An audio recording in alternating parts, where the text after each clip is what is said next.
या विद्यार्थ्याचा दुर्दैव आहे. त्याच्या आईला त्याला टीईटी कळत नाही, तो शिक्षण मंत्री झाला. काय त्याची व्याख्या करा. आणि कोणता माईचा लाल दीपक केदारला रोखू शकत नाही. काळे साहेबांचा देवा भाऊ असेल. अरे 80 लाख लाडली बहीण गेला तर आता कुठला राहिला देवा भाऊ. आता देवेंद्र फडणवीस.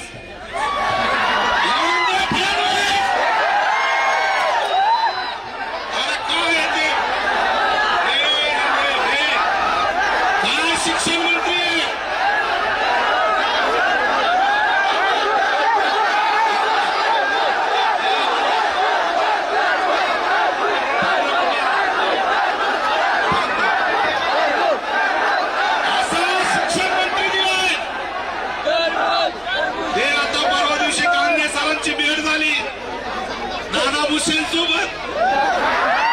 दादा भुसेंना म्हणले अरे ते सीबीएसईच्या पॅटर्न मध्ये छम्मा छम्मा काय टाकलं.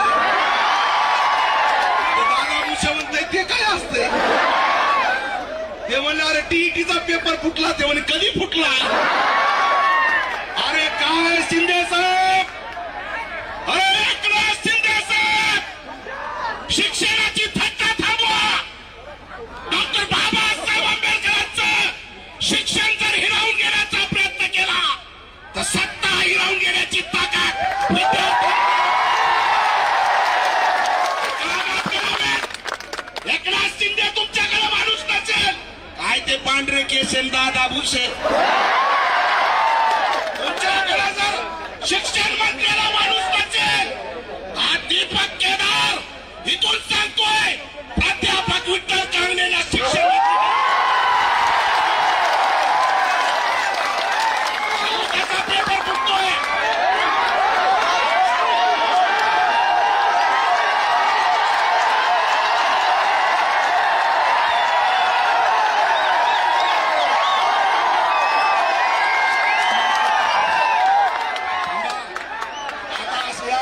या चक्कर मध्ये करायला सर नाराज होते.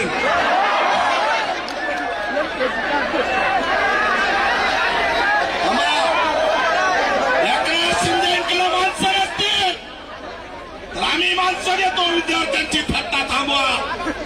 अरे लेकरं ज्या पद्धतीने आता सांगितलं. अरे नीटच्या पेपर मध्ये 25 ते 27 विद्यार्थी मेले. एमपीएससीच्या टीईटीच्या परीक्षा कशाला तुम्ही ऑनलाईन घेताय. अरे नवीनच प्रथा आहे. शिक्षकांनी सांगायचं मी शिक्षक आहे. ही कोणती परीक्षा आहे. आणि तुमच्या जर मुळात दम असेल देवेंद्र फडणवीस तुम्ही टीईटीची परीक्षा घेताना तर शिक्षकांची घ्यायच्या आधी आमदार खासदार आणि मंत्र्याची घ्या.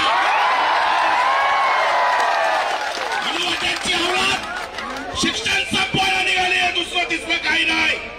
आणि म्हणून एकत्र या छत्रपती संभाजीनगरला आवाज दाबण्याचा प्रयत्न केला. आम्हाला स्टेज टाकू दिला नाही.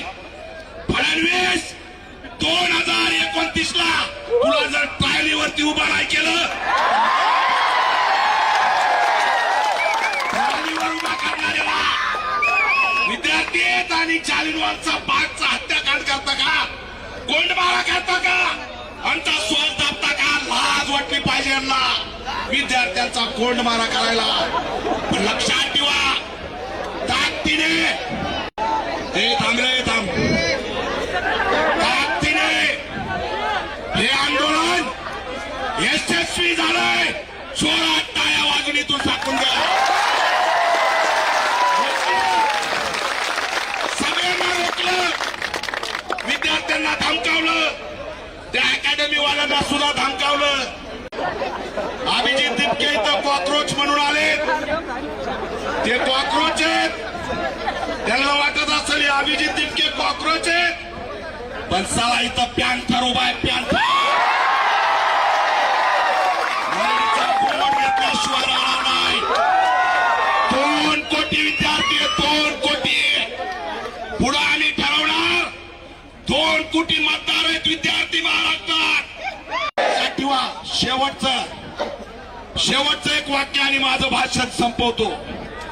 मित्रांनो, विद्यार्थ्यांचा जीव घेणाऱ्या, पेपर फुटी करणाऱ्या त्या हरामखोरांचे घर जर तुम्ही बुलडोझरनी नाही पाडले तर पुढचा मोर्चा या पेपर फुटीवाल्यांचे घर बुलडोझरनी पाडायला आम्ही गेल्याशिवाय राहणार नाही.